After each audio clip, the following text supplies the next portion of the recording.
All right. We have defensive coordinator John Hoke here. Our first question will go to Lila. Lila? Hey, John, how are you? I'm good. How are you? I'm doing good. So, you guys lost two key leaders of the defense with Keandre Jones and Antoine Brooks going to the NFL. Who do you see in that room kind of stepping up this season, both in terms of being a leader, on and off the field? Well, we've always had good leadership, and no question, Antoine and Keandre were a big part of it last year. We get Antoine Richardson back, who's played a lot of football and does a great job making his teammates better. Chance Campbell still does a good job. Ace does a good job, and they kind of all do it as a group. But those three guys have been, the ones that have kind of picked up the space from where Antoine Brooks and Keandre left.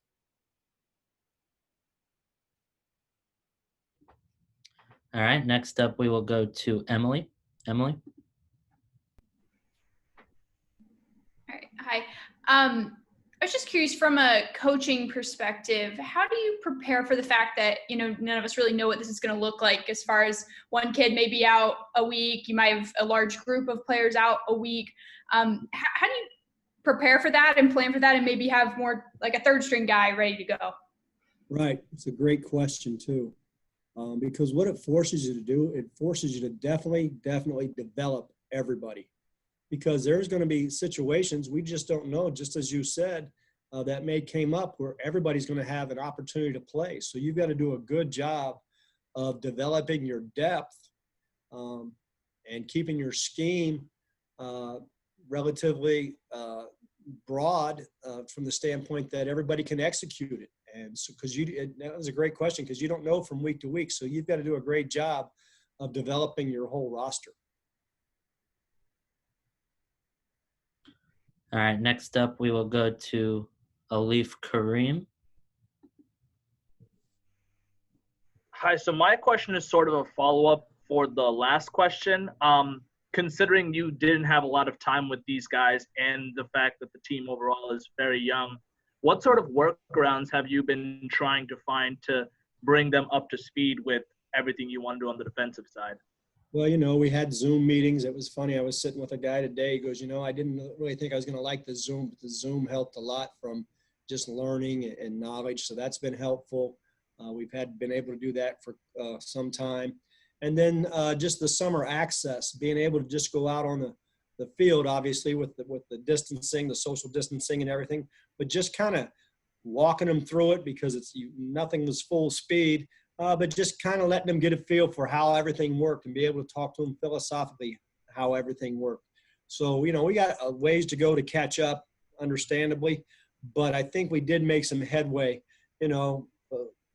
The message when we started the Zoom, this is all new for us. So let's get really good at it and understanding how to learn from Zoom. And we did. So that was a positive.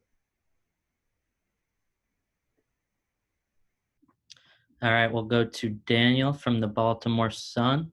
Dan? Hey, John, can you hear me? I can. Yeah, I just wanted to ask, with Marcus and Tino leaving at cornerback, I know Deontay started some games last year, but who do you see potentially coming to compete and fill that role? Well, we got a good group, and you're right. It's going to be a competition to see, because you have Deontay Banks. We signed Jacorian Bennett. You have Kenny Bennett back. You have Levante Gator. All those guys played some, and we're going to count on all of them to be able to help us. Devin King came in mid-year. I know we didn't get a spring with him, but he got to be around us and those type of things. So we've done, I think, a good job of recruiting and trying to build that position after those two key losses. All right, next up we'll go to Jeff Ehrman. Jeff? Hey, Coach, what are your thoughts on Shaq Smith now that he's back as, kind of more natural position on the inside? And also, where do you feel like you get the pass rush from this year with some of these guys coming back from injury, and also Bola Tapelli, if I'm saying that correctly, coming from NC State? You're as close as I get to it. So I appreciate your effort for sure. With Shaq, he's been around. I think it is a little bit more natural for him. He's done a great job. He's another guy that's been very good and very vocal from a leadership standpoint. So I'm encouraged from what I've seen so far from him. From the pass rush, obviously, having Darrell back is a big, big plus for us because he was one of our best rushers a year ago. Joe brings suddenness and some quickness, as well as, we have Frankie Burgess, who we brought in as could fit in there in third down. So we've got some guys that we like. It's just going to be who actually can do it. But having Darrell back is obviously We'll go back to Lila here. Lila? John, what are the biggest things that you want the defense to improve on this season and that you want to emphasize with your group? The two big things, there's probably three big things that we definitely have to improve on. We have to limit explosive plays, whether it's in the run game and the pass game. That was not a little bit. It was an Achilles heel for us a year ago. It's just too many explosive plays, whether it's loss of gap control, missed tackles at times, pursuit angles not where they need to be. So we got to improve that in the run game and in the passing game. We've got to eliminate explosive plays.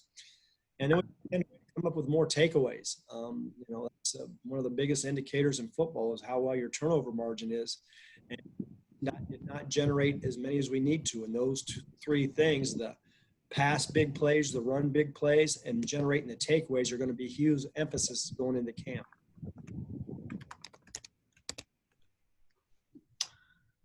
All right, Coach. I think we're good. Thank you. All right. Thank you guys for all your time. Appreciate it.